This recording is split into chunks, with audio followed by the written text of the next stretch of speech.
Desde los orígenes de la civilización, el peor enemigo del hombre ha sido el hombre. No se ha conocido epidemia o catástrofe natural que haya causado tanta ruina y muerte como la que nos hemos causado los hombres a nosotros mismos. Las guerras, las tiranías y las dictaduras son las cicatrices humanas más vergonzosas de la historia de la civilización. Venezuela, el país más rico de América Latina, vivió una desconcertante transformación política y social a partir de 1992. Un carismático caudillo militar fue el protagonista de este tiempo. Yo dificulto que hoy en verdad haya en Venezuela una persona que se acueste con hambre. Nos hemos dejado entrampar en caracterizar a los sistemas políticos por lo que dice el caudillo. No debe haber pobreza en Venezuela. Y para ello yo sigo comprometiendo mi vida. Nunca he visto un país que colapse completamente. Colapse desde el punto de vista económico, colapse desde el punto de vista social, colapse desde el punto de vista político, colapse en las instituciones. Tenemos que llegar a cero miseria, a cero pobreza en los próximos años. No es fácil. Es haber arrasado a uno de los países más ricos del mundo. Los indicadores de salud. Bueno, vean ustedes los cambios, pues esto es lo nuevo. Esto es lo nuevo. Se coloca a Venezuela en el país con más inseguridad, con más homicidios, con más inflación. Somos la primera potencia petrolera de este mundo. Tenemos la reserva de petróleo más grande. En Venezuela hay petróleo para 200 años. El chavismo yo creo que es una colección fantástica de todos los errores de política económica que se han cometido en la historia. La economía debe ser enfocada con un objetivo central: satisfacer las necesidades de la sociedad, como queramos llamarlo. Por una política que ha enconado profundamente al país, dividiéndolo de una manera prácticamente suicida. El socialismo es el único camino a la paz perdurable, a la justicia social. Por eso la revolución nuestra, hay que recordarlo, pacífica, pero armada. No se equivoquen, burgueses. Mire lo que significó el chavismo para Venezuela. Una verdadera tragedia. Un país que ha perdido su democracia. El que quiera ver una democracia pujante, sólida, madura, venga a Venezuela, venga nada más. Yo creo que él nunca ocultó lo que él quería hacer. Yo creo que Chávez llegó con un proyecto de poder, nunca con un proyecto de país. Fuimos las víctimas de una peste ideológica que nos pisoteó, que incendió la piel de nuestro pueblo, que calcinó y enmudeció a nuestra Venezuela.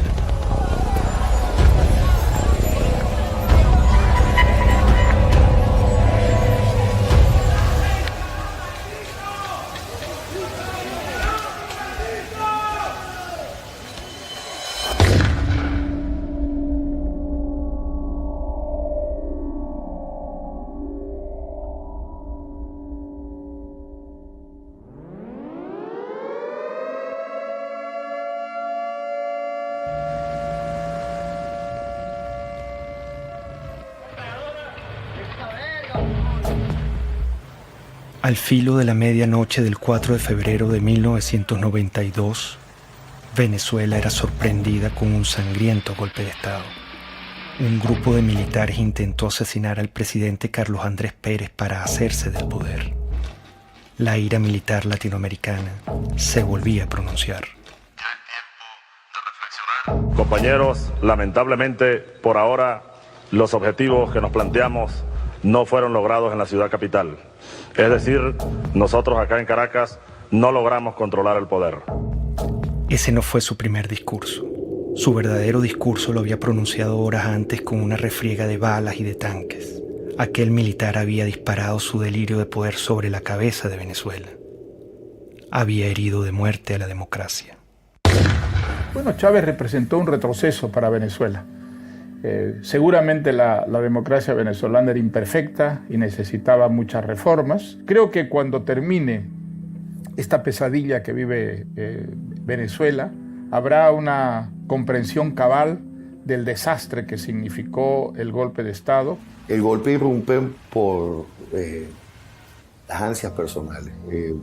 Ellos argumentaron que había un problema social, que ellos venían a hacer justicia. Chávez, desde que entró a la Academia Militar, prácticamente planeó la insurgencia, desde que era teniente.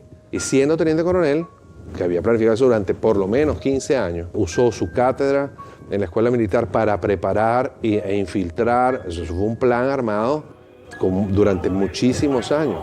Yo lo conocí a las 5 de la mañana del 4 de febrero del 92, que ingresé al Palacio de Miraflores con el presidente Carlos Andrés Pérez y vi que todavía estaban limpiando la sangre en el piso de la entrada de la oficina del oficial que Chávez mandó a matar a Carlos Andrés Pérez. Atacaron con bazucas para tratar de matar a la esposa del presidente de Venezuela, a sus hijas y a sus nietos. Si él hubiera triunfado en el golpe, hubiera fusilado a Carlos Andrés Pérez y hubiera fusilado a su familia. Para él, la muerte ajena es un instrumento de lucha política.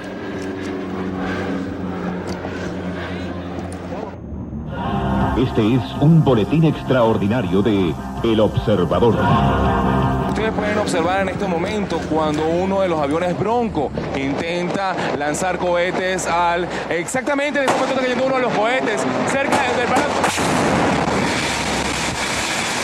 En estos momentos, señores, ustedes pueden observar cómo acaba de caer un cohete cerca del Palacio de Miraflores. Parece que una de las partes del Palacio de Miraflores sí sufrió bastantes daños, uno de los muros. Yo fui días después del 4 de febrero a Miraflores, vi todas las balas en todos lados. Y después me tocó ser ministro durante el 27 de noviembre, donde vi los asesinatos en el Canal 8, el set de crímenes que cometieron también ahí. Era el regreso del golpismo a Venezuela, era el regreso del militarismo, que tanto daño nos han hecho, tanto el golpismo como el militarismo. Hugo Chávez, como tantos otros tiranos, asaltaba la historia dando 2 golpes de Estado. Centenares de venezolanos asesinados, la mayoría de ellos con disparos en la cabeza, marcaban el principio de una era. Lo volaron. Rafael Caldera fue uno de los fundadores de la democracia en Venezuela. Fue presidente y senador vitalicio. Al día siguiente del golpe de Estado, su enemistad con Carlos Andrés Pérez y su propia soberbia lo hacían justificar la matanza.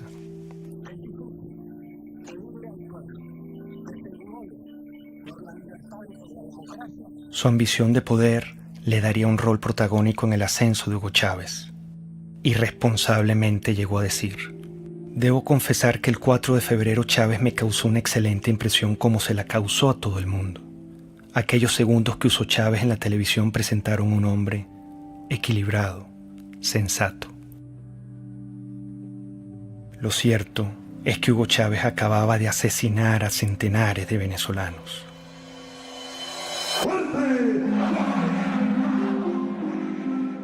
Con la finalidad de conformar un movimiento político que logre conquistar la presidencia de la República, el comandante Hugo Chávez, uno de los líderes de la asonada militar del 4 de febrero del año 92, se incorporó hoy a la vida cívica luego de que el presidente Rafael Caldera le otorgó la libertad. Esta generación militar que tomó el camino del sacrificio, se forjó en el Fuerte Tiuna, en los cuarteles militares, va a demostrarle a los politiqueros venezolanos cómo se conduce un pueblo hacia el rescate de su verdadero destino. Le dieron un sobreseguimiento a los golpistas y ni un solo venezolano le levantó su voz. Eso es un indicador de que no sabíamos lo que era la democracia. Y las democracias se defienden con uñas y dientes. El movimiento bolivariano revolucionario 200 va a la calle, a la carga, a tomar el poder político en Venezuela.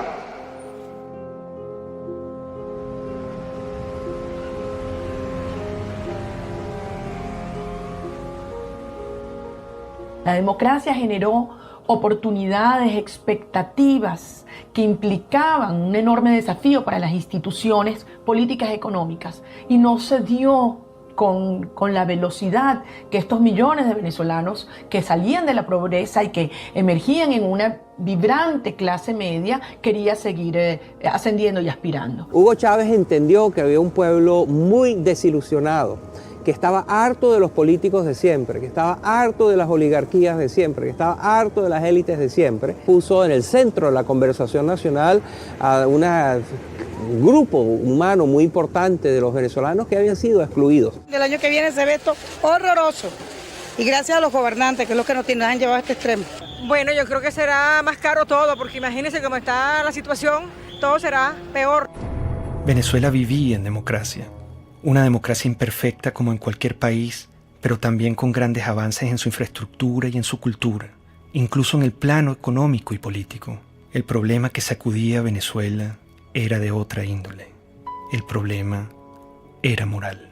Empieza la declinación de la corrupción, el centralismo, la incompetencia, las élites que miraban desde atrás y querían obviamente servirse del gobierno, pero no querían servir en el gobierno. En mi opinión, fueron los empresarios venezolanos, fueron los medios de comunicación venezolanos y fue la cúpula política venezolana la que trajo a Chávez. Había un hartazgo con la clase política, había un hartazgo con los partidos principales, había un hartazgo con la dirigencia. Bueno, yo creo que el año próximo va a ser un poco difícil, puesto que la perspectiva que nos está dando el gobierno es porque vamos a tener que apretarnos más el cinturón de lo que tenemos. Venezuela padeció momentos críticos de corrupción en el pasado. Quedó una tierra fértil para que llegara un Mesías. Chávez logró comunicarse directamente con el pueblo venezolano. Chávez es el hombre que realmente nos va a ayudar a llevar la democracia como tiene que ser. Que es el hombre que estamos esperando para que transforme nuestra patria. Las grandes causas que traen a Chávez son las mismas que en todos estos regímenes. Y es que la democracia, que siempre, en casi todos los casos, tiene una presencia previa. La República del Weimar precede a Hitler, el presidencialismo italiano precede a Mussolini. Sí, hay una presencia, una democracia previa. Esa democracia previa no lleva el liberalismo, el individualismo a todos los rincones del país. La clase política no había entendido que la democracia hay que alimentarla, hay que cultivarla, hay que cuidarla permanentemente. Comenzó a decaer. Esos 40 años de democracia fueron los primeros y los únicos 40 años en los que Venezuela estuvo gobernada por civiles. Un sistema democrático que logró una serie de avances de éxito para la población venezolana, pero en sus últimos años, yo diría en sus últimos 10, 15 años, empezó un debilitamiento. Y un debilitamiento que yo lo puedo identificar cuando empiezan los procesos de reelección presidencial. Eso castró el futuro y la modernización de la democracia al truncar las nuevas generaciones que pudieran ascender a dirigir las distintas organizaciones políticas. La gente se cansó. El chavismo llega, creo que por un desgaste de la clase política, sabiendo que en muchos de nuestros países lo que tuvimos durante muchos años fue el bipartidismo.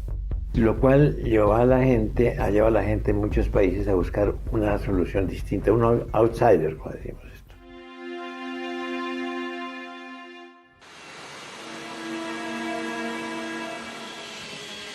Hugo Chávez apenas salía de la cárcel viajó sospechosamente a La Habana, Cuba. Fue recibido con honores de jefe de Estado por Fidel Castro. Ahora, nuestro homenajeado de esta noche, el comandante Hugo Chávez. Cuba es un bastión de la dignidad latinoamericana y como tal hay que verla y como tal hay que seguirla y como tal hay que alimentarla. Y lo hizo. Prometió extender la mano al proyecto revolucionario de Castro y usar el petróleo de Venezuela como recurso político de expansión ideológica. Un proyecto estratégico de largo plazo, en el cual los cubanos tienen y tendrían mucho que aportar, mucho que discutir con nosotros. Es un proyecto de un horizonte de 20 a 40 años. Un inmenso abrazo bolivariano para todos ustedes.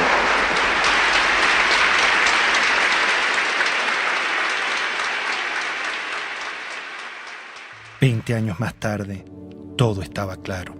Ese era el Chávez que no quisimos ver ni escuchar. Hugo Chávez es una creación de Castro en un país que tiene el momento adecuado. Ya lo había intentado antes con la guerrilla, penetrar con la guerrilla, y va fracasando en muchos modelos.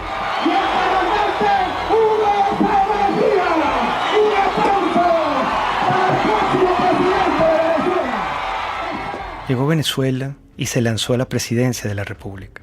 Recorría el país en su Volkswagen rojo para mostrar que venía del pueblo. Los venezolanos pronto olvidaron al militar asesino. Con su magnetismo y carisma, engañó intencionalmente al país. ¡Qué grande es el pueblo de Venezuela! Nos hemos dejado entrampar en caracterizar a los sistemas políticos por lo que dice el caudillo y no por los resultados reales. Para defender un pueblo masacrado, expropiado, mancillado y humillado por esas cúpulas políticas que le expropiaron el derecho a la vida. Lo que hubo es una retórica que ilusionó a mucha gente en favor de los pobres, en favor de la igualdad.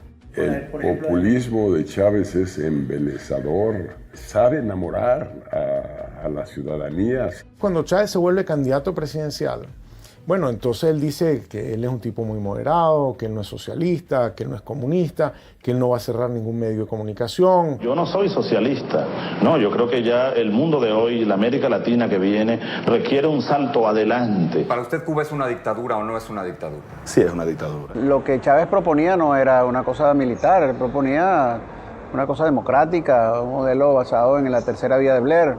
Aquí hay un modelo de transición de 5 líneas. Yo te la dejo y espero pues las críticas y los aportes. Esa no es la tercera vía, esa es la vía venezolana. Pero la referencia de tercera vía es porque estamos buscando una economía humanista y un sistema político que sea democrático verdaderamente, que atienda al ser humano, Granier, que sea humanista, decimos.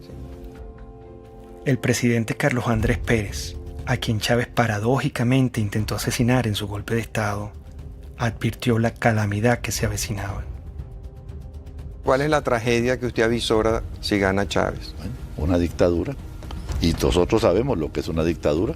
Aquí no hay ley, aquí no habrá derecho de expresión, aquí las cárceles se abrirán para quienes no estén de acuerdo con ese gobierno, no se le permitirá a nadie disentir, y todos los problemas que hoy vemos y que queremos acabar, los problemas de corrupción, los problemas del poder judicial, todos se harán más graves aún. Hugo Chávez Frías, 2.794.062 votos, 56.23%. Excelente, excelente, porque es la recuperación de los valores, es la recuperación de la dignidad también de la patria, ¿no? Bueno, feliz, contento por el triunfo de nuestro comandante para que mejore nuestro país. Todo se ha consumado. Chávez. El militar traidor y asesino llegó al poder. ¿Cómo lo permitimos? ¿Estábamos tan mal como sociedad? ¿Qué nos pasó?